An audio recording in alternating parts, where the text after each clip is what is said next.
할렐루야. 이 땅에서 이렇게 안식일을 맞을 때마다 얼마나 하나님께 감사한지요.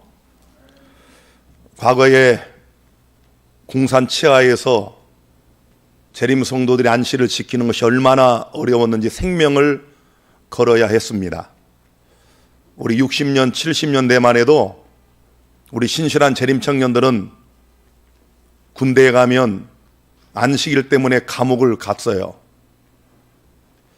우리 여기 앉아 계신 우리 배동자 장로님도 그랬고, 많은 분들이 안식일 때문에 곤욕을 치렀습니다. 신앙이 점점 타협을 해가고, 또 주 5일 근무가 이제 시행이 되면서 안식일의 의미가 많이 퇴색이 되고, 그래서 이게 진짜 재림 성도인지 아닌지를 구분할 수가 없어요. 타협의 시대입니다. 이제 미국의 머지않은 시간에 우리에게 무서운 박해와 핍박의 피바람이 몰아닥칩니다. 창세일이 없었고 개국일이 없었던 환란이 우리를 위협하게 될 것입니다.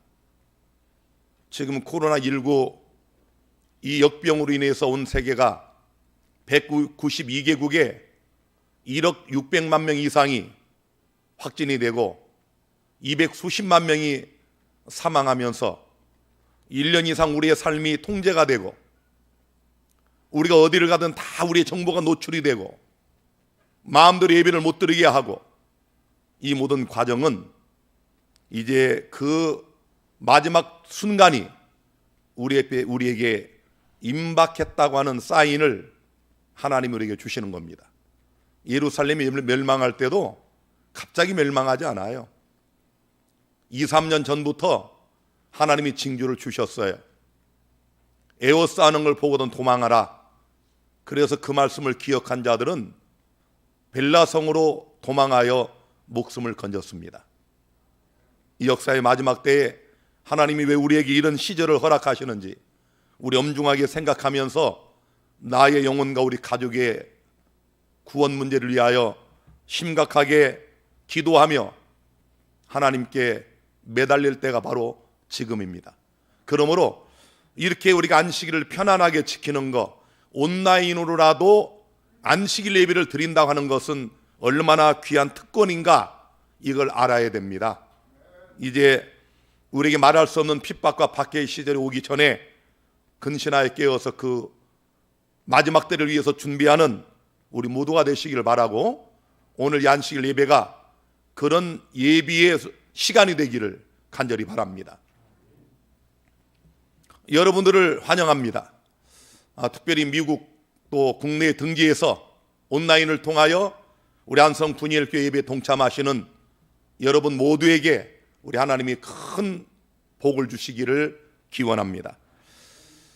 오늘 성소 정결 개혁 시리즈 20번째 시간입니다. 성소 정결이란 무엇인가? 먼저 하나님 말씀 히브리 6장 19절부터 봅니다. 우리가 이 소망이 있는 것은 영혼의 닷 같아서 튼튼하고 견고하여 휘장 안에 들어가나니. 지난번에 제가 이 말씀 1절부터 설명을 드렸습니다. 우리가 도의 초보를 다시 닦으려고 저쪽으로 가지 말고 완전한 데 나아가자. 히브리 6장은 그렇게 말씀이 시작이 돼요. 그러면서 놀라운 얘기를 합니다. 하나님이 우리에게 믿음으로 말미암아 얻는 약속의 기업을 주셨다는 거예요. 영생의 기업, 부활의 기업, 이런 놀라운 하나님의 영원한 생명의 기업을 하나님이 우리에게 주셨는데 약속을 했다는 겁니다. 아브라함에게 하나님이 내가 너에게 복을 주고 복을 주며 너를 번성케 하리라. 하나님이 약속을 하신 것처럼 우리에게도 약속을 하시고, 놀랍게도 하나님이 맹세할 자가 당신보다 큰 이가 없기 때문에 하나님 자기를 가리켜 맹세했다는 거예요.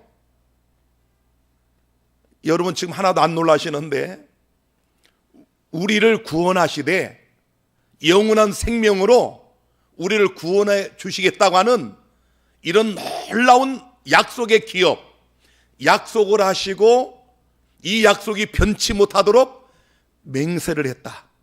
맹세라고 하는 것은 모든 다툼의 최후 확정입니다. 하나님이 최후 확정으로 여기다 도장을 딱 찍어서 맹세하셨어요. 이걸 성경은 말하기를 하나님이 거짓말하실 수 없는 두 가지의 사실이다. 우리를 구원해 주시겠다는 놀라운 약속, 우리에게 생명의 면류관을 주겠다고 하는 약속의 기업, 믿음으로 말미암아 얻을 수 있는 이 놀라운 약속, 이 기업을 맹세하셔서 우리에게 주셨기 때문에 우리가 이 소망이 있는 것은 영혼의 닷 같다. 움직일 수 없다. 흔들릴 수 없다. 무너질 수 없다. 그런 얘기예요. 하나님이 인을 쳐서 약속하시고 맹세하신 이 소망은 지금 여러분과 제 안에 있어요.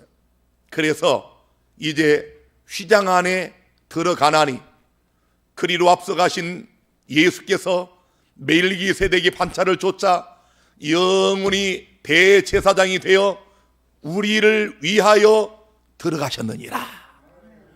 예수님이 대제사장의 직분을 가지시고 하늘 지성소에 들어가신 그것도 다 같이 우리를 위하여. 얼마나 놀라운 은혜입니까? 자, 그래서 이제 우리가 뒤돌아보지 말고 뒤의 것은 잊어버리고 표대를 향하여 우리 예수님이 가신 그 길을 쫓아 휘장 안으로 들어가자. 어떻게 그게 가능하다고요? 히브리 7장 16절에는 오직 무궁한 생명의 능력을 쫓아 된 것이니, 이건 인간의 생각으로 되는 게 아니다. 인간의 경험으로 되는 게 아니다. 인간의 상식과는 다르다. 예수님이 별다른 제사장이 된 이유가 뭐냐? 멜기세덱의 반차를 쫓아서 무궁한 생명의 능력을 쫓아 된 것처럼 우리 같은 죄인들이 어떻게 감히 예수님을 따라서 휘장 안에 들어가느냐? 다 같이 오직이에요. 오직 무궁한 생명의 능력을 쫓아서. 아니, 어떻게 유다 지파 예수님이 레위 지파가 계승하는 제사장이 되느냐? 그건 멜기세덱의 반차를 쫓아서 오직 무궁한 생명의 능력을 쫓아 된 것이니, 우리 같은 죄인이 어떻게 예수님을 따라서 휘장 안에 들어가느냐? 오직 믿음으로 말미암아. 그게 무궁한 생명의 능력입니다. 인간의 상식과 이론과 인간의 경험으로는 도저히 불가능한 하나님이 믿는 자에게 주시는 능력, 그것이 멜기세덱의 비밀이에요. 무궁한 생명의 능력을 쫓아대는 겁니다. 지금 여러분과 우리들은 이렇게 이스라엘 백성들이 대속죄일을 맞아서 그날 온종일 모든 이 관심의 초점이 이 지성소에 있었던 것처럼 우리는 지금 영적으로 그렇게 있어요. 우리 예수님이 저 안에서 이제 우리를 위한 마지막 대속 사역을 거의 끝마쳐가고 있습니다. 그래서 이 휘장을 열고 무궁한 생명의 능력을 쫓아서 이 안에 들어가자고 지금 우리에게 호소하는 겁니다. 히브리 4장 16절에 그러므로 우리가 긍휼하심을 받고 때를 따라 돕는 은혜를 얻기 위하여 은혜의 보좌 앞에 담대히 나아갈 것이니라. 여러분, 휘장을 열고 무궁한 생명의 능력을 쫓아서 오직 믿음으로 말미암아 예수님을 따라 들어가는데, 왜요? 우리는 매 순간마다 돕는 은혜가 필요한 사람들이에요. 우리는 매 순간마다 아벨의 흘린 피보다 더 낫게 말하는 그리스도 예수의 뿌리는 피가 없으면 살 수가 없는 존재들입니다.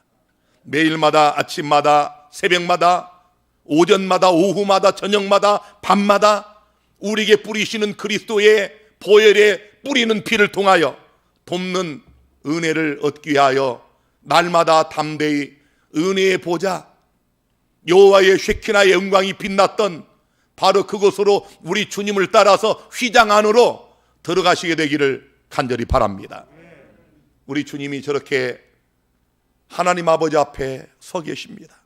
저 그림을 유심히 보시면 여러분, 저게 잘못된 희미한 그림이 아니에요. 하나님의 영광이 온 성소를 뒤엎고 우리 예수님이 두 팔을 벌리고 서 계시고 그 앞에 가만히 보면은 하늘 아버지 얼굴이 보입니까? 흰옷 입으시고 저 위에 얼굴이 잠깐 희미하게 보이죠? 그림이지만 이건 사실이에요. 다니엘서 7장에 분명히 우리 예수님이 언약의 사자로 구름을 타고 하나님 보좌 앞으로 나아가셨다고 말씀하고 있잖아요. 열왕기상 8장 6절에 제사장들이 여호와의 언약궤를 그 처소로 메어 드렸으니 곧 내전 지성소 그룹들의 날개 아래라. 여러분, 제사장들이 언약궤를 이제 지성소에 가지고 옵니다. 참 우리가 그림으로 봐도 참 아름답고 영광스럽지 않습니까? 제가 요즘 이 그림을 자주 들여다보는 거예요. 아니 여러분, 뜰은 햇빛이 있잖아요. 성소는 촛대의 빛이 있어요. 지성소는 인위적인 빛이 전혀 없습니다. 그런데 가장 휘황찬란한 하나님의 임재빛이 있었던 곳이 지성소입니다. 자, 우리 주님이 바로 여기 하늘 지성소에서 우리를 위하여 계신데, 우리가 아는 것처럼 이 지성소의 중심은 그 언약궤입니다. 자, 그런데 그 안에 열왕기상 8장 9절에 보니까 궤 안에는 두 돌판 외에 아무것도 없으니 이것은 이스라엘 자손이 애굽 땅에서 나온 후 여호와께서 저희와 언약을 세우실 때에 모세가 호렙에서 그 안에 넣은 것이더라.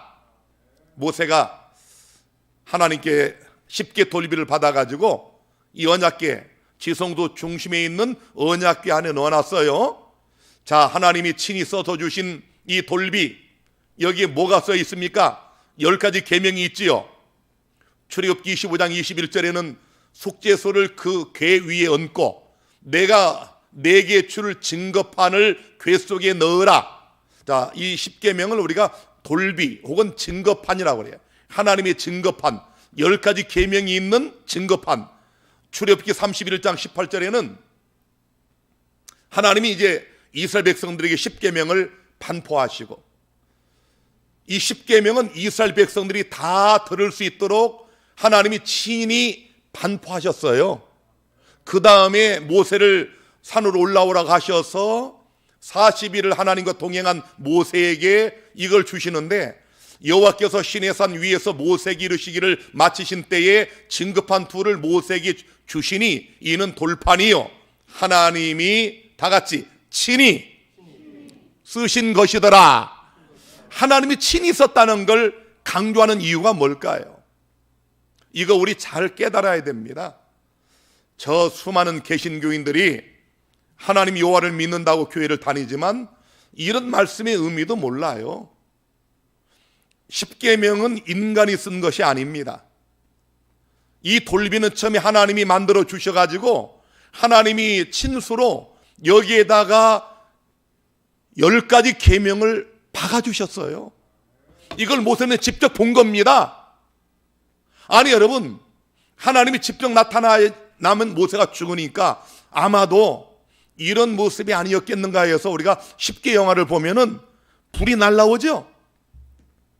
저렇게 불이 쫙 날라가지고 쫙 하면서 이 돌판에 10계명이 새겨지는 그 모습이 그 10개 영화에 나와요.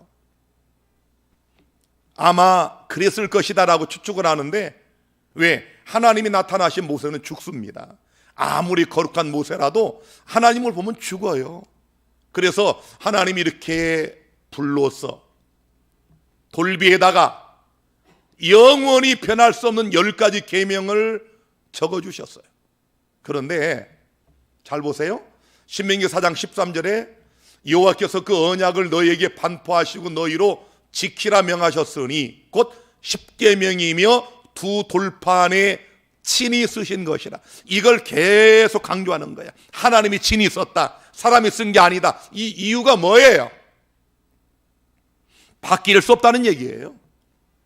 하나님이 친수로 쓰신 이 십계명은 어떤 인간도, 어떤 교황도, 어느 누구도 한 획이라도 바꿀 수 없다. 변질될 수 없다.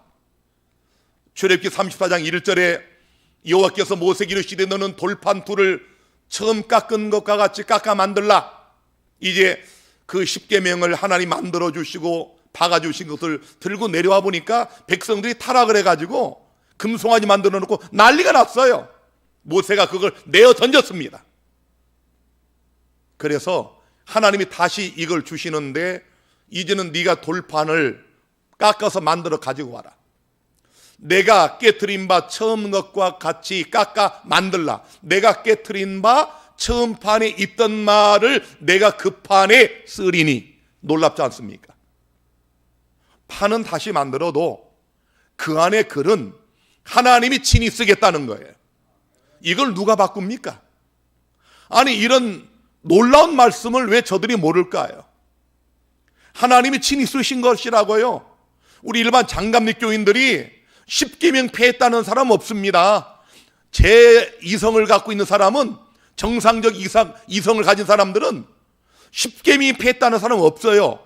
그래서 그들이 들고 다니는 찬송가 제일 앞에 십계명을 대한성서 공예가 박아놨습니다. 자, 두 번째 판을 모세가 만들었어도 글은 누가 썼다? 하나님이 쓰셨어요.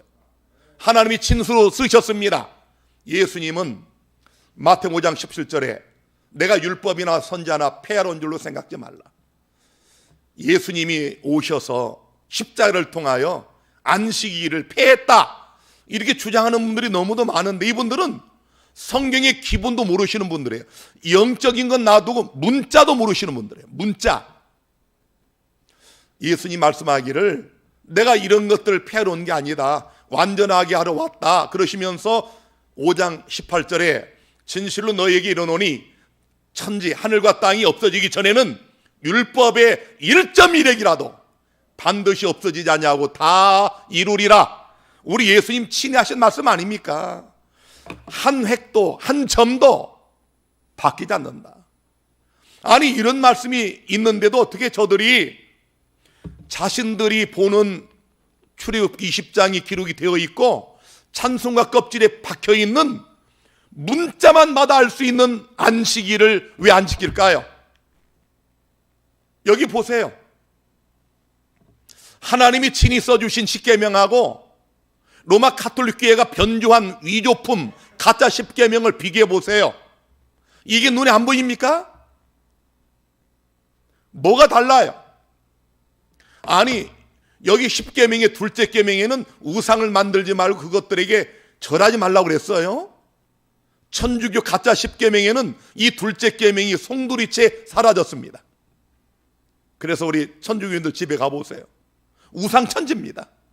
저 바티칸 가보세요. 우상천지입니다. 그리고 하나님의 십계명 중에 네 번째 계명에 안식일을 기억하여 거룩히 지켜라. 요 계명을, 둘째 계명을 없앴기 때문에 하나씩 땡기다 보니까 넷째 계명이 셋째 계명으로 와가지고 주의를 지키고라고 써 있어요. 그래서 이 천주교의 위조품 가짜 십계명은 10가지 계명이 안 되게 돼 있는데 우리 십계명 10번째에 내 이웃의 아내나 소유를 탐내지 말라, 이 계명을 2개로 나눠가지고 9번째 남의 아내를 얹지 말고 10째 남의 재물을 탐지 말라 쪼개서 가짜 십계명을 만들어 놓은 겁니다. 자, 뭐 천주교인들은 그렇다고 하고, 자, 이 두 계명을 잘 보세요. 성경의 십계명은 안식일을 기억하여 거룩히 지키라, 엿새 동안은 힘써 내 모든 일을 행할 것이나 제7일은 너희 하나님 여호와의 안식일인즉. 아니, 이게 오해의 여지가 있어요? 그런데 천주교 십계명은 주의를 지키고 간단 명료합니다. 십계명 중에 가장 분량이 많은 네 번째 계명을 다 없애버리고 주의를 지키고 6글자로 만들어 놨어요. 오늘날 이 땅에 존재하는 장로교회, 감리교회, 순복음교회, 나사렛교회, 성결교회, 이 각종 교회가 어느 날 예배를 보던가요? 아니, 이들이 들고 다니는 찬송가에는 안식일이에요. 제7일입니다. 일곱째 날이에요. 그런데 이들은 왜 주일을 지킬까요? 우리가 지금 지성소 들어가 보니까 그 지성소 가장 엄중한 하나님의 거룩한 장소의 언약궤 그 안에 하나님이 친수로 쓰신 그 십계명이 바뀔 수 있을까요? 그거 바뀌면 성소 다 무너집니다. 지성소에 그게 바뀌면 성막 다 무너집니다. 그게 바뀔 수 없기 때문에 하나님이 친히 써서 돌비에 써가지고 가장 거룩한 곳에 언약궤 안에 감춰둔 거예요. 아시겠습니까? 인간이 바꿀 수 없다 그 말이에요. 그런데 오늘날 대부분의 모든 기독교가, 가톨릭도, 장감리 교회도, 이단들, 하나님의 교회도, 신천지도 주일에 예배를 봐요. 누가 진짜 성도입니까? 누가 진짜 살아계신 하나님을 섬기는 백성입니까? 누가 진짜로 이 성경에 변치 못할 1.1획도 변하지 않는 하나님의 십계명을 거룩히 지키는 진짜 여호와의 백성들입니까? 답이 나오지 않습니까? 자, 그런데 우리는 여기서 이제 그치면 그건 도의 초보를 걷는 교인이에요. 우리는 새 언약의 백성 아닙니까? 옛 언약은 지나고 우리는 새 언약 하에 와 있어요. 히브리 10장 16절에 주께서 가라사대 그날 후로는 저희와 세울 언약이 이것이라 하시고 내 법을 저희 마음에 두고 저희 생각에 기록하리라. 이 땅에 이제 눈에 보이는 성막은 없습니다. 언약궤도 없어요. 돌비도 없어요. 하나님이 다 감춰두셨어요. 새 언약 하에 있는 우리들의 마음과 생각에 하나님이 이걸 기록을 해놨습니다. 자, 야고보서 2장 12절에 너희는 자유의 율법대로 심판받을 자처럼 말도 하고 행하기도 하라. 우리는 돌비는 없지만, 언약궤는 없지만 더 세분화돼서 예수님이 새롭게 해석해 주신 10가지 계명이 우리 마음의 지성소에 새겨져 있어요.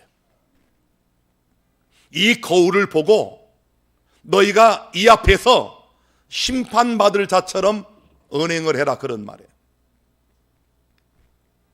하나님은 역사의 마지막에 우리를 심사하시는 조사 심판을 지금 진행하고 계십니다. 아담 이후로 죽었던 모든 하나님을 믿고 예수를 믿고 죽은, 하늘나라 가기를 소망하고 부활하기를 소망하고 영생을 소망하는 이런 자들이 다 불려져서 골석재판입니다. 하늘에서 법정이 열렸지만 우리가 실제로 참여하는 것이 아니고 하나님이 책들을 펴놓으시고 우리를 심사하시는 거예요. 누가 진짠가? 나더러 주여 주여 하는 자마다 천국에 다 들어갈 것이 아니요 하늘에 계신 내 아버지의 뜻대로 행하는 자라에 들어가리라. 누가 하나님의 뜻대로 행했느냐? 주여 내가 주님의 이름으로 귀신을 쫓아내고 권능을 행하고 아무리 그들이 떠들어도 내가 너희를 도무지 알지 못하노니 불법을 행한 자들아 내게서 떠나가라. 여러분, 생명책에는 여러분과 저 이름이 기록되어 있어요. 중요한 것은 이 이름이 흐려질 수 있고 삭제될 수 있다는 사실입니다. 생명책과 함께 하늘에는 우리 죄의 책들이 있고 기념책이 있어요. 여러분과 제가 무엇을 했는지가 다 여기에 기록이 돼 있어요. 그래서 아까 히브리 6장을 여러분이 이렇게 읽어보시면 그 중간에 하나님은 우리를 아신다. 너희가 성도를 섬긴 것을 알고 지금도 섬기는 걸 안다고 그랬어요. 여러분이 하나님의 교회에서 섬기는 걸 다 아셔요. 여러분이 주의 사업을 위하여 바치는 헌금, 믿음을 드리는 모든 헌금 하나님이 다 보십니다. 아신다고 그랬어요. 다 적어놓으셔요. 우리의 생각과 우리의 동기에서 지은 죄들도 저게 다 기록되어 있어요. 그래서 이것을 가지고 누가 진짜 믿음을 가졌느냐? 어제 말씀드렸잖아요. 진짜 예수의 피를 믿는 사람은 생활의 개혁이 열매로 나타나는 거예요. 변화가 없는 우리 그리스도인의 삶은 예수의 피를 의지하지 않는 겁니다. 어떤 사람들은 오직 예수면 된다는 거예요. 오직 십자가면 된대. 여러분, 삶의 변화가 없고 죄와 단절되는 변화가 없고 나쁜 습관들과 단절되는 그런 변화가 없는 주여 주여는 내가 너를 도무지 알지 못한다는 최종적 선고를 받게 됩니다. 그 얘기를 하는 거예요. 그건 말로만 예수하는 거지 그 예수 믿음 없는 사람입니다. 진짜 우리 삶 속에 개혁이 없다, 변화가 없다, 그거 잘못된 거예요. 그분이 붙은 십자가 나무 토막입니다. 진짜 십자가 아니에요. 예수의 십자가의 능력을 아는 사람은 변화돼야 돼. 나쁜 습관들 끊어야 돼요. 그거 안 끊으면 나이 들고 연세 많아지시면 못 고칩니다. 내가 우리 아버님 세대에서 그걸 보는 거예요. 젊은 시절에 여러분이 결심하고 결단하고 뜻을 정하여 다니엘처럼 왕의 진미를 거절했던 것처럼 하나님이 먹지 말라 하지 말라 이거 단절하지 않으면 여러분 늙으시면 회개 못합니다. 회개가 안 나와요. 결국 사망의 세력 잡은 자 마귀가 여러분을 완전히 삼켜버리는 겁니다. 여러분 어떻게 사시겠습니까? 우리는 거룩한 우리 마음의 지성소에 새겨진 하나님의 율법 앞에 서 있어요. 이 거울을 보면 우리는 죄인들입니다. 할 말이 없잖아요. 그래서 때를 따라 돕는 은혜가 필요한 겁니다. 그래서 순간마다 예수님을 붙들고 예비하며 기도하며 찬양하며 이렇게 주님을 찾는 그 사람들에게 하나님은 날마다 이길 힘을 주시는 겁니다. 그게 은혜의 보좌예요. 여러분, 처음에 시작할 때 주님을 붙드신 그 순수한 믿음, 어린아이의 그 믿음, 아니 예수 믿으면 구원받는다고 하는 게 믿었잖아요. 아니 침례받으면 예수를 옷 입는데 침례받으면 성령을 주신대, 이거 믿고 침례받았잖아요. 그 믿음을 끝까지 잃지 마시기를 바랍니다. 시작은 믿음인데 우리가 중간은 행위다. 그거 다 마귀복음이에요. 시작은 믿음인데 이제 선한 행위로 죄짓지 않는 행위적인 완전으로 예수님과 똑같이 될 수 있다. 그거 사단의 기별입니다. 속지 마세요. 우리는 때를 따라 돕는 은혜가 필요한 사람이에요. 그래서 마태복음 24장이 누가 하나님 앞에 충성된 종이냐? 때를 따라 식물을 나눠주는 자라고 했잖아요. 우리가 예배 보는 거, 성령 대학원을 여는 거, 이게 뭐예요? 다 때를 따라 양식을 나눠주는 일입니다. 하나님이 이런 기별자를 찾고 있어요. 여러분은 부지런히 찾아 먹어야 됩니다. 제가 이제 이 성소정결 개혁 본론에 들어가면 한 챕터가 나와요. 그게 뭐냐면 거짓 기별자에게서 떠나라는 겁니다. 중대한 문제입니다. 여러분, 거짓 기별자의 거짓 기별을 들으면 같이 망해요. 수많은 사람들이 성경 역사에서 여기에 속다가 죽었습니다. 시내산 우상 숭배에 하나님 편이 여기는 이리 와라, 레이지파를 선두로 안 와요. 저쪽에서 3,000명이 죽었어요. 아시겠습니까? 거짓 기별자에게 떠나지 않으면 뭐 괜찮겠지. 아니요. 함께 망합니다. 함께 죽습니다. 우리 한국 재림교회에 그런 분들 많아요. 이 거짓 완전주의 거짓 기별에 속아가지고 저들의 열매를 보세요. 하나님의 마지막 남은 교회에서 나가잖아요. 나가는 그들이 그게 그 문제란 말이에요. 나간 것은 우리에게 속하지 않음을 나타내려 함이라고 요한일서에 말씀하고 있잖아요. 그게 열매입니다. 그거 속지 마세요. 거기 있으면 죽어요. 11시 교회 세우잖아요. 그 손 대표가 얘기하잖아요, 설교 시간에. 우리는 장로교에 다니고 안식교 다니라고 그걸 공공연히 얘기합니다. 그게 누굽니까? 거짓 기별자 따라가면 죽습니다. 거기 있으면 안 돼. 그런 기별 들으면 안 됩니다. 우리 성소 정결 개혁의 한 챕터가 거짓 기별자 떠나라는 거예요. 거짓 기별을 듣지 말라는 겁니다. 사람의 미혹을 조심하라고 그랬잖아요. 예수님이 재림징조 가운데 3번이나 강조한 말씀이에요. 유일하게. 자, 이제 오늘 말씀이 본론으로 들어가는데요. 아마 오늘도 이 말씀을 지금 제가 이거 줄여서 1시간 안에 이 엑기스만 뽑았는데도 지금 절반도 못 온 것 같은데요. 마태복음 22장 37절에 예수께서 가라사대 내 마음을 다하고 목숨을 다하고 뜻을 다하여 주 너희 하나님을 사랑하라 하셨으니 이것이 크고 첫째 되는 계명이에요. 잘 보세요. 자, 이 두 돌비가 뭐냐? 우리 여러분 저의 이 가장 깊은 영혼의 지성소에 새겨져 있어요. 자, 하나님을 사랑하라.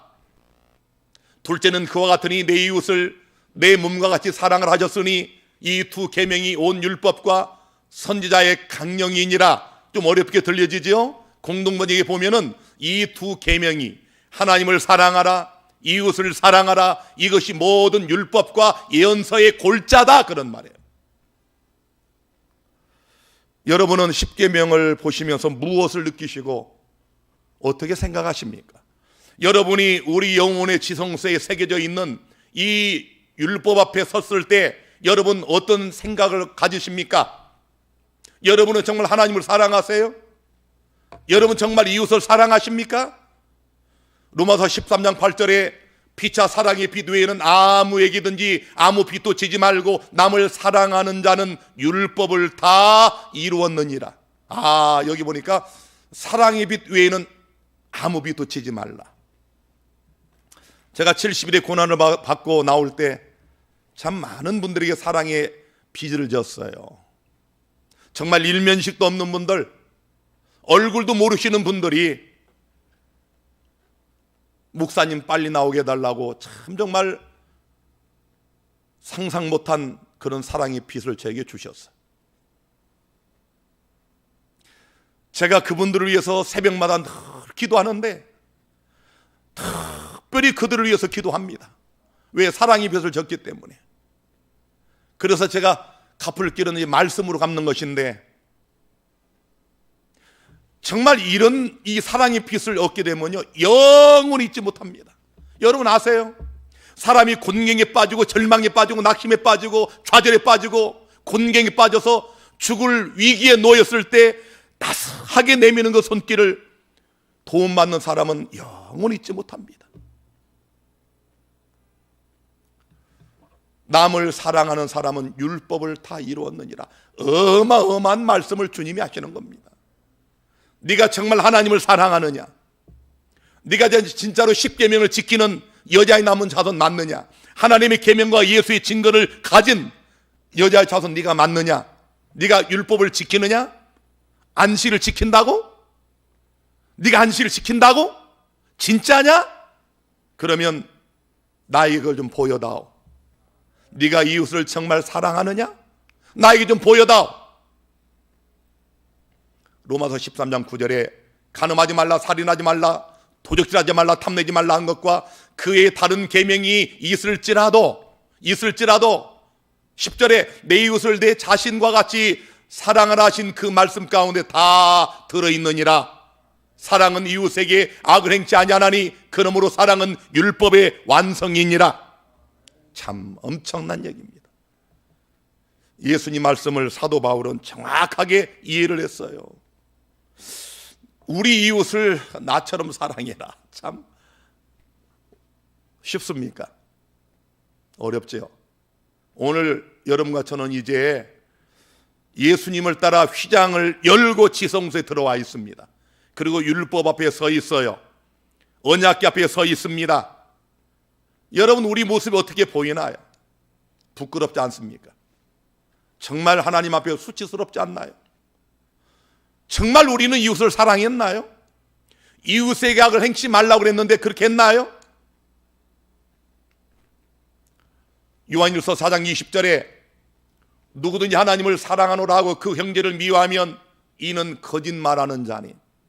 10계명 중에 하나가 거짓말하지 말랍니다. 거짓 증거하지 말라고 그랬어요. 너희가 하나님을 사랑한다고 입으로는 잘 이야기하는데 진짜 네가 이웃을 사랑하느냐, 네가 형제를 사랑하느냐, 네가 자매를 사랑하느냐, 이걸 물으시는 거예요. 보는 바 그 형제를 사랑치 아니하는 자가 보지 못하는 바 하나님을 사랑할 수 없느니라. 거짓말하지 말라 그 말이에요. 아니, 한 교회 다니는 집사끼리, 형제끼리, 자매끼리, 장로끼리 아니 미워하고 싸우고 말도 안 하고 살면서도 집에 가면 성경 펴놓고 성경 읽고 하나님 사랑한다고 기도해. 얼마나 위선입니까? 이게 바리새인이에요. 마태복음 5장에 산상보훈 가운데 주님이 네가 예물을 드리다가 예배를 드리다가 누구에게 원망 들을 만한 일이 있거든 그거 중단하고 얼른 가가지고 화목하고 와라. 그 순서를 잊지 마세요. 여러분이 이웃을 사랑하지 않으면, 누구를 미워하면, 누구를 증오하면, 누구를 용서하지 않으면 그 사람 하나님께 용서받지 못한 사람입니다. 하나님 사랑하는 사람 아니에요. 아니 박진호 목사를 중상모략하는 것도 아니 어느 정도여야 되는데, 아니 목회자들이 모인 목회자 모임에서 연수원에서 아니 목사들이 왜 모입니까? 그 비싼 돈 들고 설악산 콘도 빌려서 왜 모여요? 목사들이 그때 모여서 정말 금식하고 기도하고 영성을 회복하고 이래야 되는 사람들이 모여서 박진아 목사 욕을 하는데 상상 참 듣도 못한 내용도 다 거짓말이지만 40몇 년 전에 박진아 목사가 중기등교회 있을 때 이랬다고. 아니 여러분 이게 참 내용이 사실이더라도 그 말장 다 거짓말이지만 내용이 사실이더라도 40년 전에 죄를 갖고 얘기하면 안 되는 거예요. 여러분 그 목사들은 하나님 사랑하는 목사 아닙니다. 그렇게 할 일이 없어요. 그렇게 사람을 죽여서 어떻게 하시려고 그러세요? 목회자들이 연수원에 모여서 아니 40년 전의 얘기를 꺼내서 어떻게 하려고 그럽니까? 그들이 어떻게 다윗의 글을 읽나요? 어떻게 시편을 읽습니까? 다윗 같은 유부녀 간통하고 임신시키고 그 남편을 죽인 이런 다윗도 우리는 사랑한다고 하지 않습니까? 하나님이 그 다윗의 성경에 가장 많이 이름을 언급합니다. 내 마음에 합한 자라고 그랬어요. 아니 이런 성경을 믿는 사람이 40여 년 전에 박진아 목사의 죄를 끄집어내서 어떻게 하겠다는 겁니까?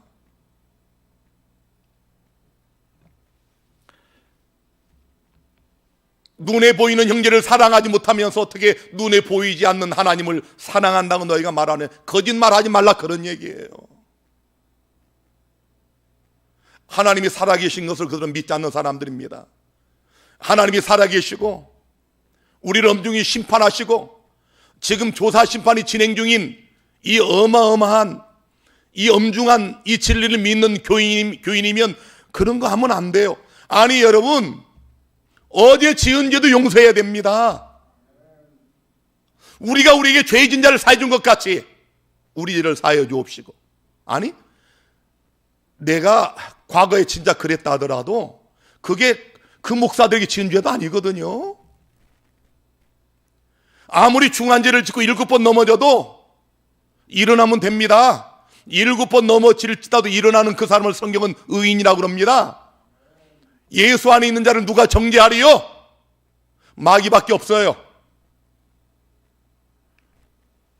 요한일서 4장 21절에 우리가 이 계명을 주께 받았나니 하나님을 사랑하는 자는 또한 그 형제를 사랑할지니라. 하나님을 사랑하는 자는 또한 그 형제를 사랑할지니라. 이 말은 하나님을 네가 진짜 사랑하면 형제를 사랑하게 되어 있다 그런 말이에요. 사람에게 냉정하신 여러분, 용서 안 하시는 여러분,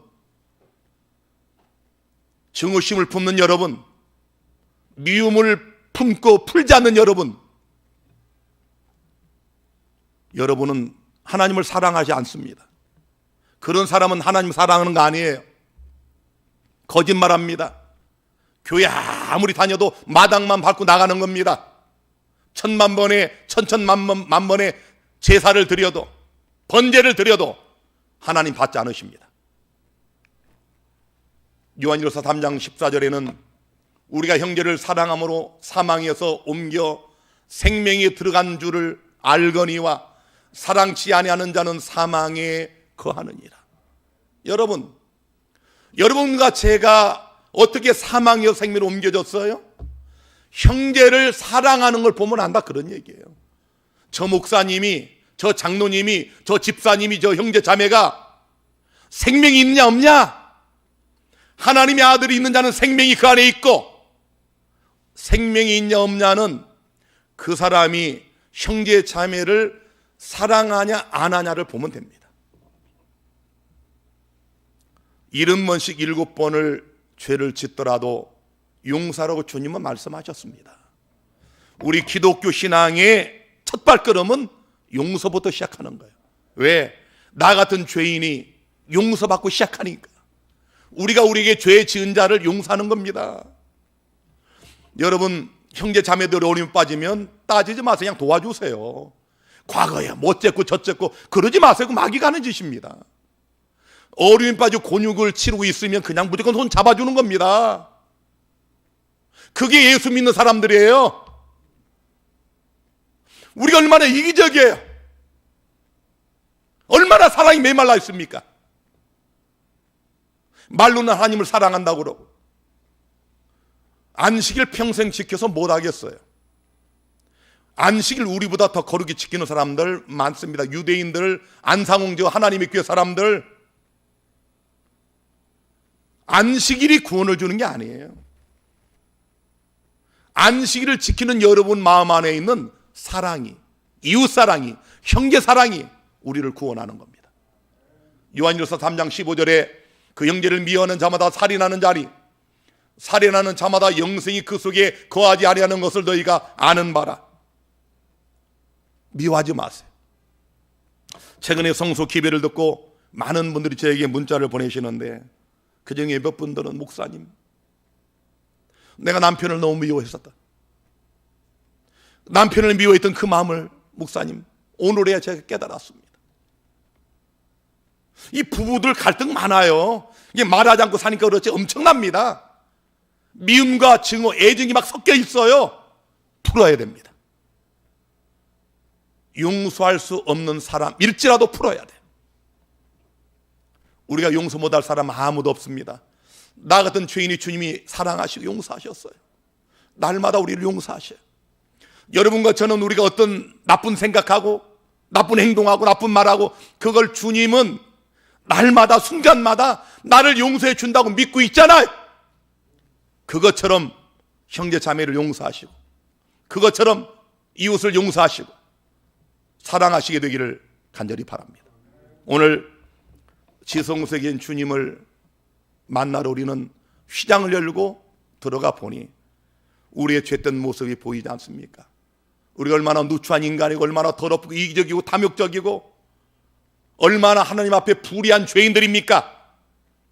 다시 한번 우리의 죄들을 하나님께 고백하면서 예수님이 나를 사랑하신 것처럼 내 이웃을 나도 그렇게 사랑할 수 있게 해달라고 먼저 뜻을 정하시고 하나님께 기도하시게 되기를 바랍니다. 그래서 하늘 지성소에 계신 주님과 함께 보조를 맞추면서 우리의 영혼의 성전이 정결하게 돼서 하나님 역사의 마지막 약속한 늦은 비의 성령을 우리 모두가 충만히 받게 되기를 주님의 이름으로 축원합니다.